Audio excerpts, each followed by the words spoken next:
Shelburne Museum. Take a short 10-minute drive south to the extraordinary Shelburne Museum, a 45-acre wonderland of art and history. This is not a typical museum.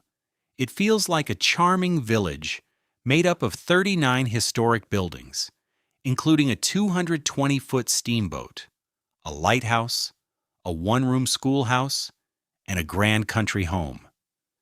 You can wander through galleries filled with 100,000 American artifacts, from folk art and quilts to carriages, circus memorabilia, and impressionist paintings. Highlights include a magnificent 20-sided barn and a stunning collection of 19th-century weather vanes and cigar store figures.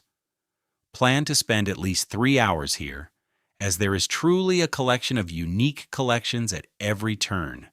It is open seasonally, generally from May through October.